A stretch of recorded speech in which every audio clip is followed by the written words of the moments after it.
بسم الله الرحمن الرحيم. تبارك الذي بيده الملك وهو على كل شيء قدير. الذي خلق الموت والحياة ليبلوكم أيكم أحسن عملا وهو العزيز الغفور.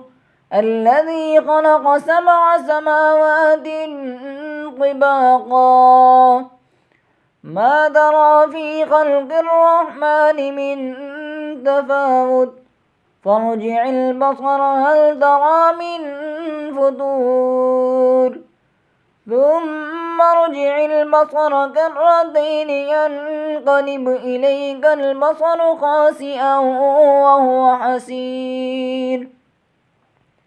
ولقد زينا السماء الدنيا بمصابيح وجعلناها رجوما للشياطين وأعتدنا لهم عذاب السعير.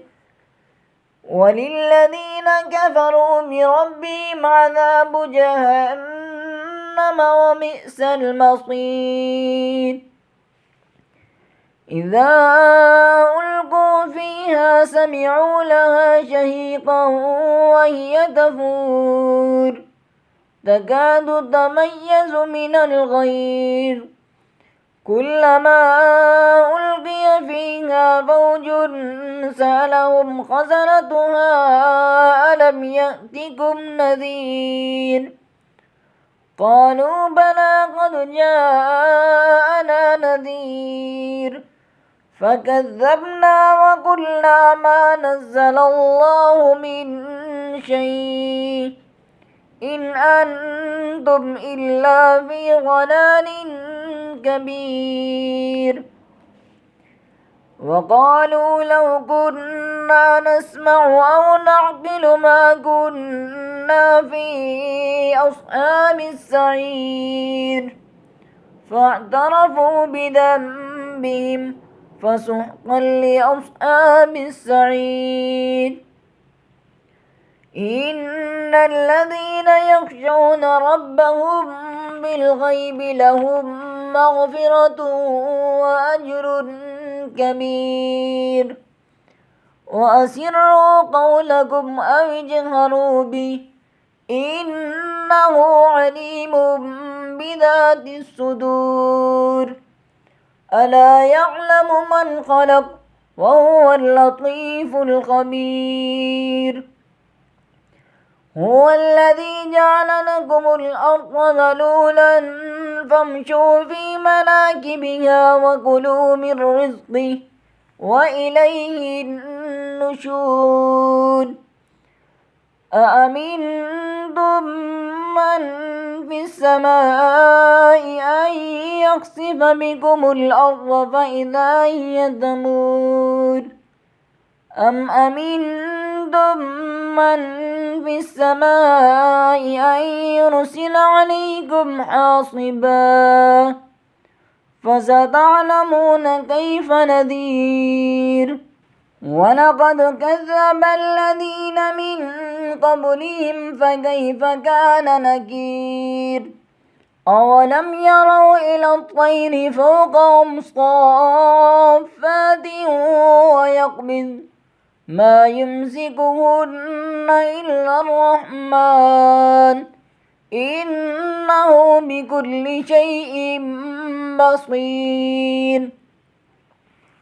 أمن هذا الذي هو جند لكم ينصركم من دون الرحمن إن الكافرون إلا في غرور. أمن هذا الذي يرزقكم إن أمسك رزقه بل لجوا في عتو ونفور. أفمن يمشي مكبا على وجهه أهدى أمن يمشي سويا على صراط مستقيم.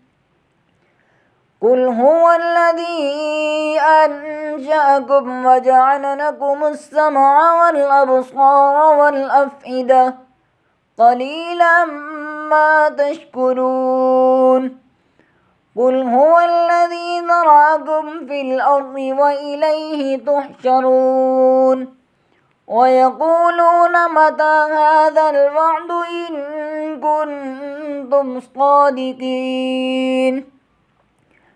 قل إنما العلم عند الله وإنما أنا نذير مبين فلما رأوه زلفة سيئت وجوه الذين كفروا وقيل هذا الذي كنتم به تدعون قل أرأيتم إن أهلكني الله ومن معي أو رحمنا فمن يجير الكافرين من عذاب أليم قل هو الرحمن آمنا به وعليه توكلنا فستعلمون من هو في ضلال مبين قل أرأيتم إن أصبح ماؤكم غورا فمن يأتيكم بماء معين